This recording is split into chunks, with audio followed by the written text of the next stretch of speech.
આગામી 13મી એપ્રિલના રોજ એસડીસીએની યોજાનારી ચૂંટણીમાં ફોર્મ પાછું ખેંચવાનું તારીખ 24મી માર્ચના અંતિમ દિવસે 101 માન્ય ફોર્મ પૈકી 58 ઉમેદવારોએ પોતાની ઉમેદવારી પત્રક પાછા ખેંચ્યા છે। આ અંગે મુખ્ય ચૂંટણી અધિકારી આરજી શાહે માહિતી આપતા જણાવ્યું હતું કે ચૂંટણીમાં કુલ 101 માન્ય ફોર્મ હતા અને આજના ફોર્મ પરત ખેંચવાના દિવસે કુલ 58 ઉમેદવારોએ પોતાના ઉમેદવારી પત્રકો ખેંચ્યા છે। આ સાથે ચૂંટણીમાં 43 ઉમેદવારો મેદાનમાં રહ્યા છે। તમામે સ્વૈચ્છિક ઉમેદવારી પાછી ખેંચી રહ્યાનું કારણ દર્શાવ્યું છે। આવતીકાલે ઉમેદવારી પત્ર પરત ખેંચનારાઓની યાદી પ્રસિદ્ધ કરાશે।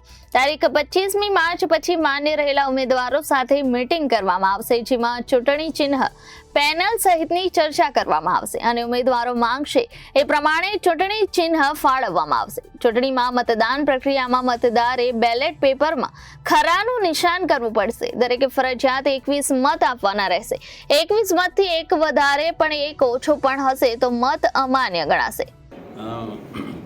આજે જે ફોર્મ ખેંચવાનો જે છેલ્લો દિવસ હતો તે દરમિયાનમાં 58 ઉમેદવારોએ જે નોમિનેશન ભરેલા એમણે પાછા ખેંચી લીધા છે। એટલે હવે જે ઉમેદવારો ચૂંટણીમાં બાકી રહ્યા છે એ 43 ઉમેદવારો ચૂંટણીની પ્રક્રિયામાં ભાગ લેશે અને તેમનું નામ કાલે લિસ્ટ પર મુકાઈ જશે। સ્ટેડિયમના ક્લબના નોટિસ બોર્ડ પર એનું નામ મુકાઈ જશે અને તે ઉમેદવારો માન્ય ચૂંટણી લડવા માટેના ઉમેદવારો તરીકેનું નામ જોડાશે।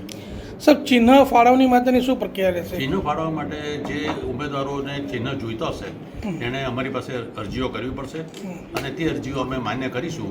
તે રીતે એ ઉમેદવારોને ચિહ્ન ફાળવી શકાશે। અચ્છા, ચૂંટણી પ્રક્રિયામાં કઈ રીતે રહેશે કામગીરી? ચૂંટણી પ્રક્રિયામાં માનો કે કોઈ પેનલવાળા એક ચિહ્ન માગતા હોય તો અમે એક ચિહ્ન પણ એક પેનલને ફાળવી શકશું। એટલે એ લોકોની જેટલી ડિમાન્ડ છે, જે રીતે રજૂઆત છે, જે રીતની માગણી છે તે ધ્યાને રાખીને જે ચૂંટણીના નિયમો છે તે મુજબ ચિહ્ન ફાળવશું। સાહેબ, જ્યારે આ મતદાન થવાનું છે તો મતદાનનો મત જે માન્ય છે કે અમાન્ય એનું શું માપદંડ નક્કી કર્યા છે આપણે? જે ચૂંટણીના મતની પ્રક્રિયા નક્કી કરી છે તેમાં જે ટીકનું નિશાન છે ખરું એણે કરવાનું છે વોટરે, અને તે સિવાયનું કોઈ પણ ચિહ્ન કરેલું હશે તો મતપત્રક રદ ગણાશે। મતપત્રકમાં કોઈ મત આપનાર એનું નામ કે બીજી કોઈ ચિહ્ન આની અંદર કરશે તો તે મતપત્રક રદ ગણાશે। 21 ઉમેદવારો કરતાં વધારે અગર ઓછા મત આપેલા હશે તો તે મતપત્રક પણ રદ ગણાશે। વધારે હશે તો પણ? વધારે હશે તો પણ રદ ગણાશે। અચ્છા, ડિપોઝિટ જે છે મેળવવાની એના માટેના કેટલા મત જોઈશે? ડિપોઝિટ જો પરત એમણે મેળવ્યું હશે તો માન્ય વોટના 20% મત એણે મેળવવા જોઈશે। જો 20% કરતાં ઓછા મત હશે તો તેની ડિપોઝિટ જપ્ત થશે।